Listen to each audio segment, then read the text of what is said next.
తనము చాతుర్యం కాదు. పరలోకపు దేవుని సత్యము 1980వ సంవత్సరమున అగ్ని వలె ఒక యవనస్తుని దగ్గరకు వచ్చింది.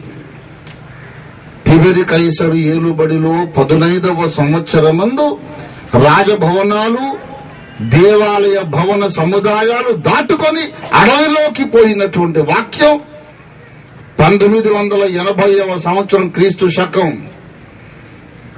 ఒకనొక రేడియో టెలివిజన్ మెకానిక్ దగ్గరికి వాక్యం వచ్చింది. ఆ అగ్ని ఎవడు ఆర్పలేకుండా మండి మండి మండి నాడు జిల్లాలకు, రాష్ట్రాలకు, భూగోళమంతటా వ్యాపిస్తా ఉంది. దేవునికి స్తోత్రం కలుగునుగా. $1 కూడా తెచ్చుకోకుండా 30 ఏళ్ళు నిలబడ్డాం అంటేనే కాస్తైనా బుద్ధి జ్ఞానం ఉన్నోడు అర్థం చేసుకోవాలి ఇది పరిశుద్ధాత్మ కార్యం అని. ఆ మాత్రం బుద్ధి ఉంటే వాడు అక్కడ ఎందుకుంటాడు, వచ్చి ఇక్కడ కూర్చుంటాడు. కళ్ళు లేక కదా. ప్రియులారా, ఒక వాక్యాగ్ని వచ్చింది. ఈ వాక్యం అని అగ్ని వచ్చిన తర్వాత ఇర్మియా అన్నాడు, నేను ప్రకటించను అనుకొని ఓపిక పట్టేటంట. ఓర్చుకొని ఎముకల్లో అగ్గిలాగా మండుతుంది. ఓర్చి విసిగి ఉన్నాను.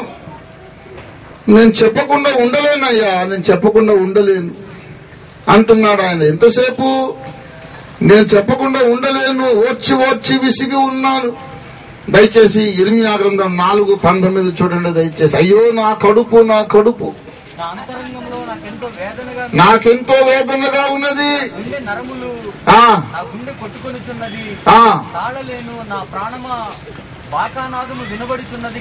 చూసారా? అయ్యో నా కడుపు అంటున్నాడు. ఇర్మియా గ్రంథము 20వ అధ్యాయము దయచేసి 7వ వచనం. యెహోవా నీవు నన్ను ప్రేరేపించగా, ముందు లోబడలేదంట అయ్యగారు, నీవు నన్ను బలవంతం చేసి నన్ను గెలిచితివి. వేదన పడుతున్నాడు. ఎప్పుడైతే దేవుని వాక్యం అనేది వచ్చిందో ఇక వాడు నార్మల్ గా ఉండలేడు. 15వ అధ్యాయం 10వ వచనం చూడండి. అయ్యో నాకు శ్రమ, నా తల్లి జగడవాడు వానిగాను,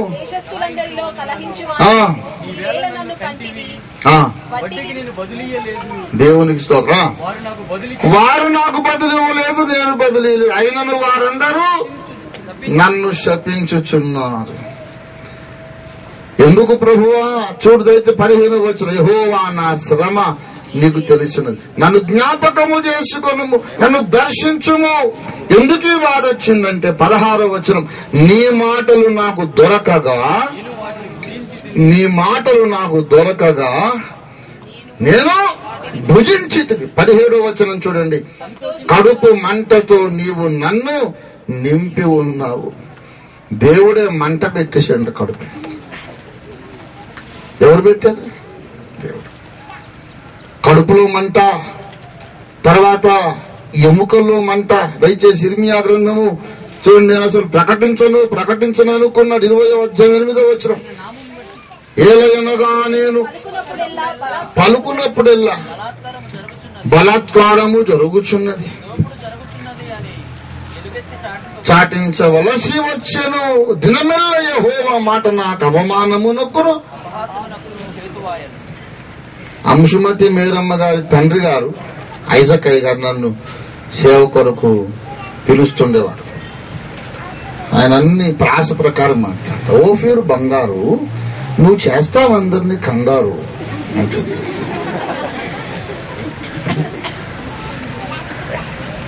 ఎందుకయ్యా ఇట్లాంటి బోధ? అర్థం కాక మాకెందుకు ఈ బాధ అంటుండే.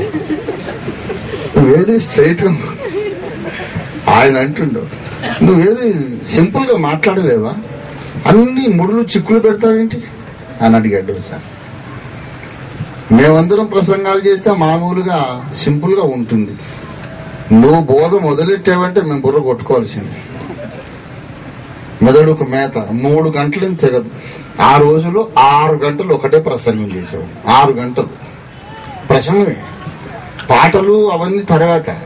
నాకు ప్రసంగానికి టైం ఇస్తే మూలవాక్యం చదివి ప్రార్థన చేద్దాం అన్న దగ్గర కౌంట్ స్టార్ట్ చేస్తే ముగింపు ప్రార్థన ఆశీర్వాదం అయితే 6 గంటలు.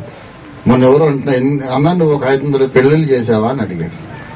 500 3000 అయిపోయినాయి అంటే గిన్నిస్ బుక్ ఆఫ్ వరల్డ్ రికార్డుకు అప్లై చేయాలన్నాడు.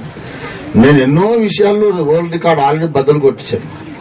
అదొకటే కాదు, నాన్న ఎక్కువ గంటలు నిలబడి వాక్యం చెప్పిన వాడు లేడు, 8,000 పెళ్లిళ్ళు చేసినోడు లేడు. తర్వాత అమెరికా సహాయము లేకుండా 30 ఏళ్ళు నిలబడి 500 సంఘాలు కట్టిన వాడు ఇండియాలో లేడు. ఎన్నో గిన్నిస్ బుక్. ఏమిటి గిన్నిస్ బుక్? నా పేరు రాసుకోవడానికి వాడికి అంత యోగ్యత ఏం లేదులే బాబు, పైన రాసింది నా రికార్డు మొత్తం అని చెప్పి.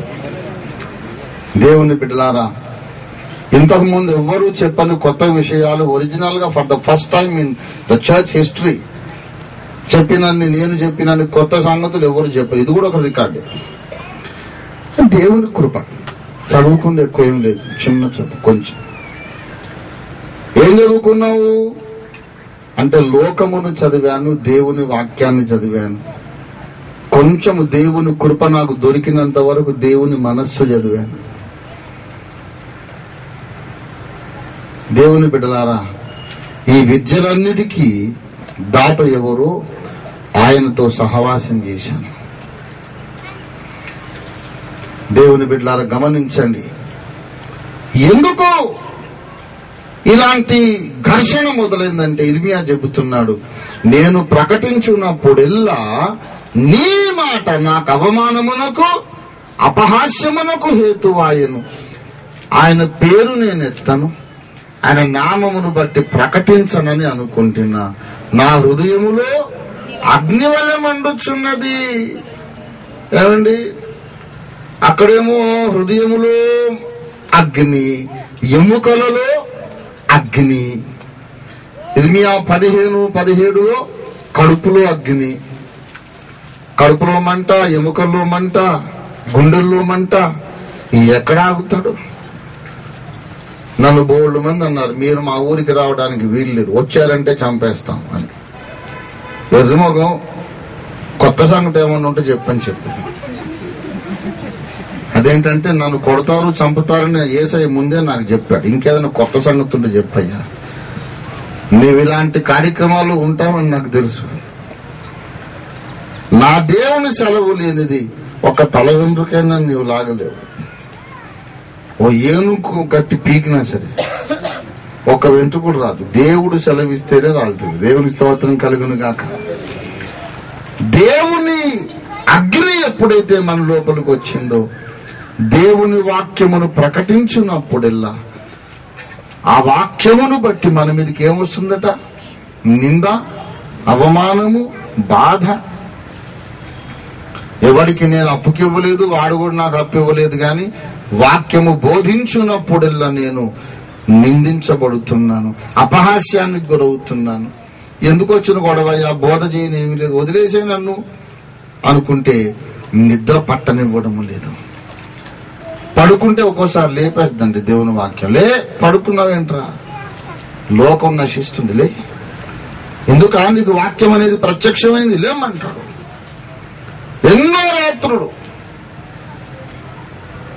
12 గంటల దాకా రాసుకొని చదువుకొని పడుకుంటే, పడుకోగానే ఒక అరగంటకు 30 గంట ఒక మైండ్ ఫ్రెష్ అయిపోయి ఎవరో కొట్టి లేపినట్టు లేస్తాం.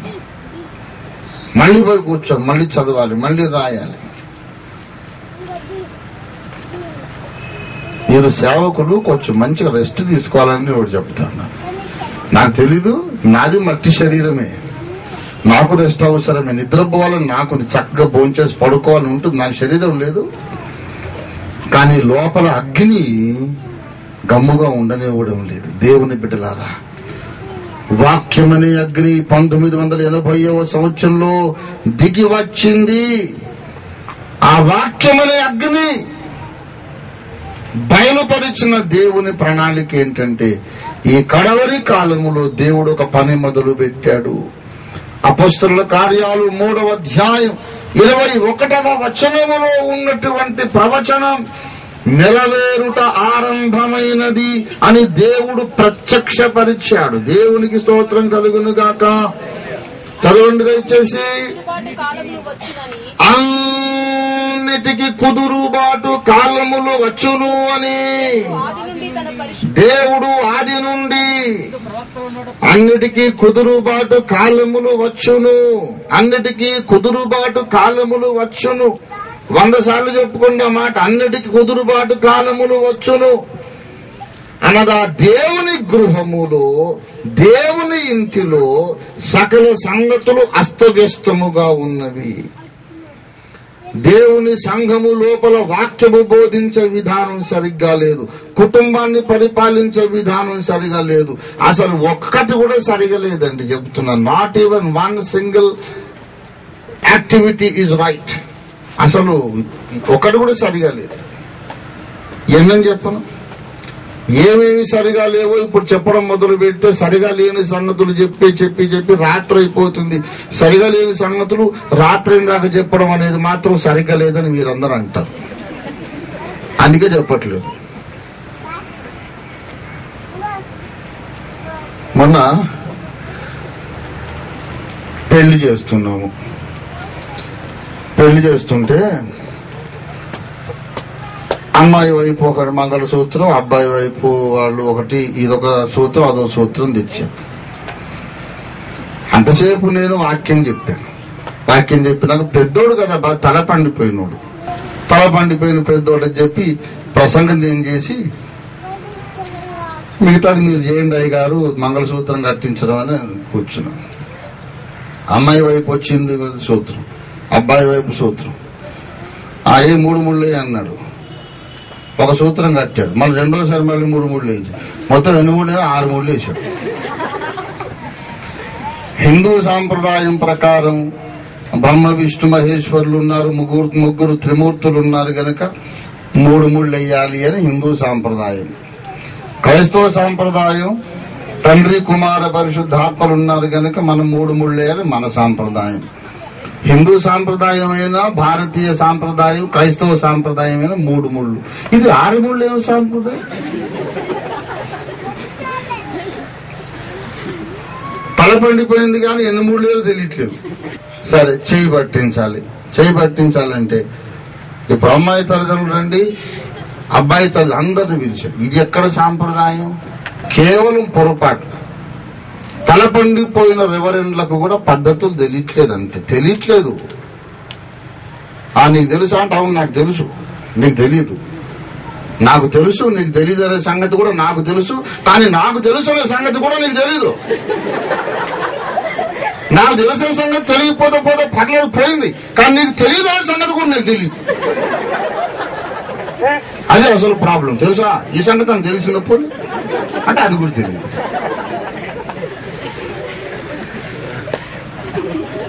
అబ్బాయి వాళ్ళు ఎందుకు రావాలి? ఒక మాట, భారతీయ సాంప్రదాయం ప్రకారం కన్యాదానము చేస్తున్నాం. విద్యాదానము, భూదానము, గోదానము, రక్తదానం, అన్నదానం, అన్ని దానాలు కన్యాదానం. కన్యను మనం పెంచి ఒక అయ్య చేతిలో పెడుతున్నాం, అంతేగాని అబ్బాయిని పెంచి ఒక అమ్మ చేతిలో పెట్టారు. మగవాళ్ళు ఎందుకు రావాలండి? మగపిల్లల వైపు రావద్దు. వాళ్ళు కూడా అబ్బాయిని చేయి పట్టిస్తే ఎలా ఉంటదంటే, మగపిల్లల్ని దానం చేసినట్టు వాడిని పంపిస్తున్నారంటే ఇళ్ళకు. పంపించినా సరే అమ్మాయి చేతిని అబ్బాయి చేతిలో పెట్టాలి, అబ్బాయి అందుకోవాలి. కన్యాదానము చేయవాడు అమ్మాయి యొక్క తండ్రి, ఆ దానము యొక్క గ్రహీత వరుడు. వరుడు దానం తీసుకుంటున్నాడు. కామన్ సెన్స్ లేదు. వీళ్ళిద్దరు వస్తారు. మళ్ళీ పెద్ద ప్రొఫెసర్, పేరు పక్కన చాంతాడంత డిగ్రీలు. ఈ లోక వ్యవహారమే తెలవలేదు, వాక్య వ్యవహారం ఏం తెలిసిందంటున్నాను నేను. మొత్తం అంతా తప్పు. ఇంగ్లీష్ క్లాస్ లో పోయి ఇన్స్పెక్టర్ ఆఫ్ స్కూల్స్ వచ్చి ఏ పార్టీ చదువు నేర్చుకున్నారు అడుగుతాను. ఏమమ్మా టీచర్ అమ్మా, నువ్వు నేర్పిన చదువెంతో చూపించు, నాకు ప్రశ్నలు అడుగు అన్నాడు. అందరికంటే వెరీ బ్రిలియంట్ స్టూడెంట్ కూడా వాడిని అడుగు, మొద్దుపురకాయని అడగొద్దు, సరైనోడిని అడుగు అన్నాడు. ఆవిడ ముందున్నోడు చాలా సరైనోడు సార్ అని ఈమె అడిగిందంట. Ramu, tell me the spelling of should అన్నాడు. అంటే వాడు చేతులు కట్టుకొని ఐ డూ నాట్ కొందాం సార్.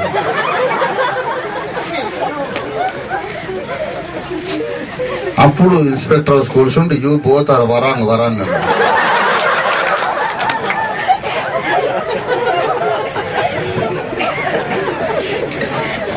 కాబట్టి ఇప్పుడు దేవుని సంఘములో జరుగుతున్న సంగతులు అండి, ఎవ్రీథింగ్ ఈజ్ వరాంగ్ మొత్తం వరాంగ్ టాప్ టు బాటం.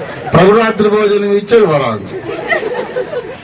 ఆ టైంకి ఒక ఆయన ఇక్కడ BHL లోనే టైంకి ఏం దొరకలేదు థమ్స్అప్ పోసి, ఇంకొక ఆయనేమో ఇక ఏం లేదు మరి ఏదైనా తీసుకురాలి చింతపండు తీసుకురాలి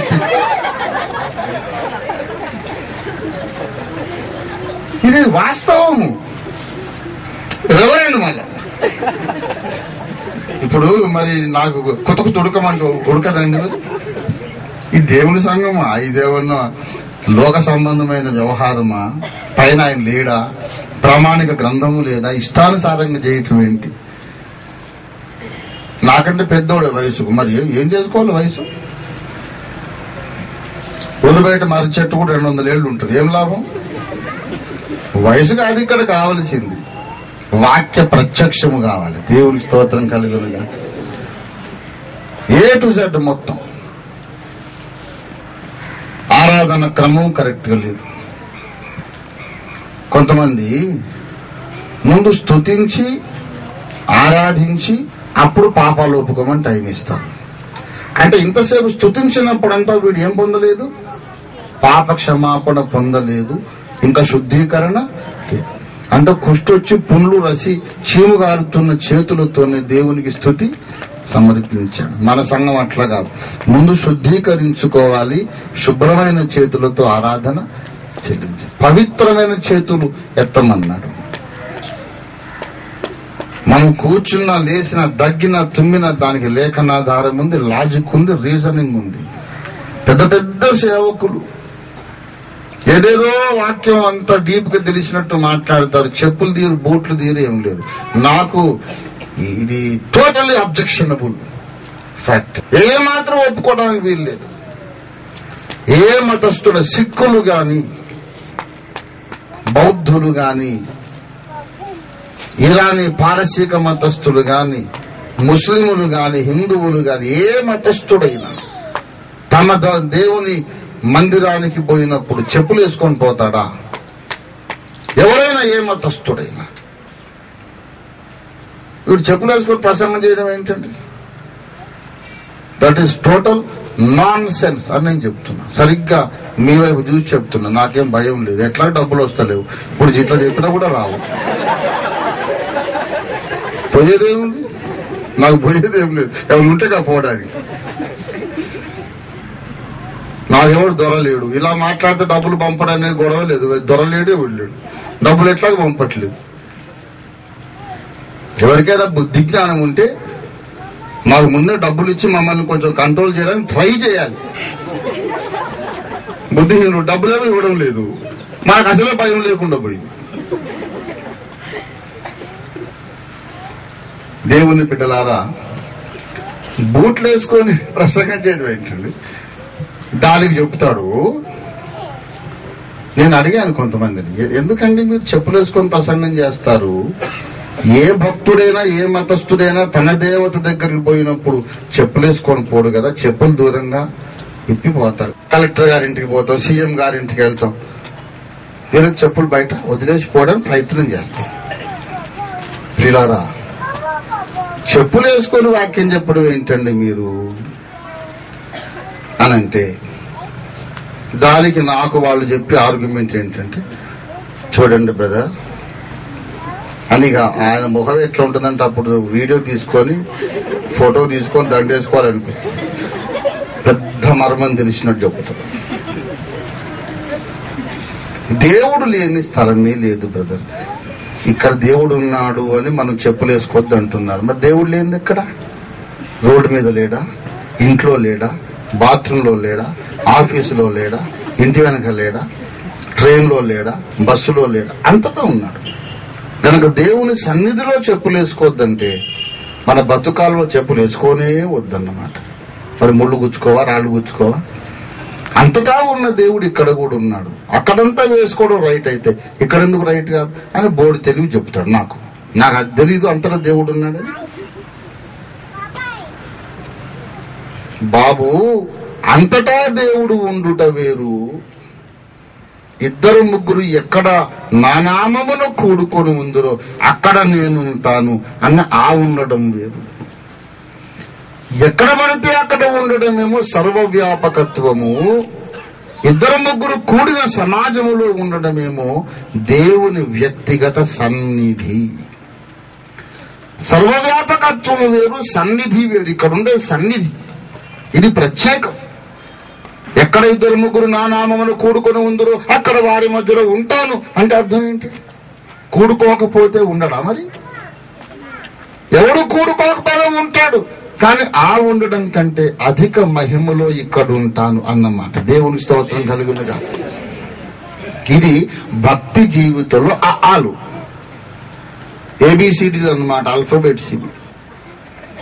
ఆల్ఫాబెట్స్ నేర్చుకోలేదు కానీ రెవరెండ్ అయిపోయాడు.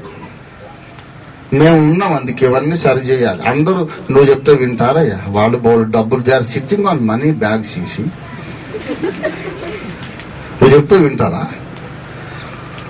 అవును, మర్యాదగా చెప్తే వినరు కాబట్టి అందరి తాట తీయడానికి అబద్ధ క్రీస్తు వస్తున్నాడు. అబద్ధ క్రీస్తు వచ్చినప్పుడు అందరు తోలు తీసినప్పుడు తెలుస్తుంది. అప్పుడు రమ్యాగ్రహంలో చెప్పినోడే కరెక్ట్ ప్రవక్త అని అందరు దారికి వచ్చి మన బోధలోకి వస్తారు. వీళ్ళ తోలు తీసి అందరిని మన బోధలోకి దేవడమే అబద్ధ క్రీస్తును దేవుడు అనుమతించడంలో రహస్య ఉద్దేశం. అది బాగా డబ్బులు వచ్చినప్పుడు ఆడు మాట వినడు కదా, డబ్బులే నాగిపోయి తంతుంటే అప్పుడు తెలుస్తుంది.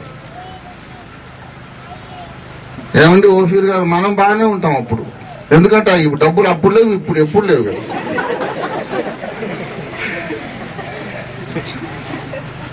అప్పుడు గ్రహిస్తారన్నమాట.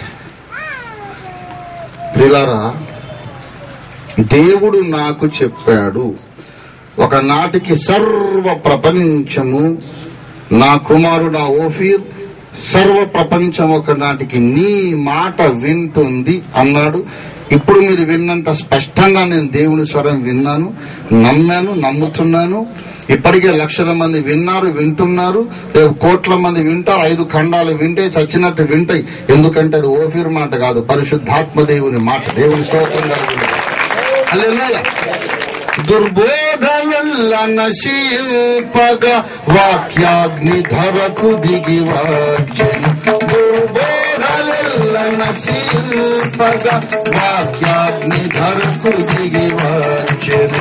హల్లెలూయా, హల్లెలూయా, హల్లెలూయా, హల్లెలూయా, హల్లెలూయా, హల్లెలూయా, హల్లెలూయా.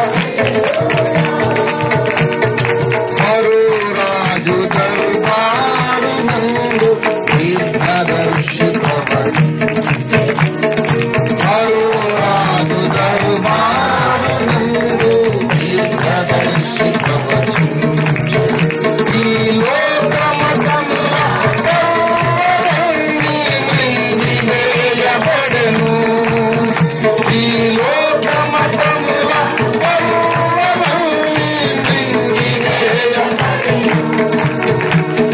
సత్యమైన ఉపదేశదండని ప్రబలమై నిలిచెను, సత్యమైన ఉపదేశదండని ప్రబలమై నిలిచెను. ఆమేన్. హల్లెలూయా, హల్లెలూయా,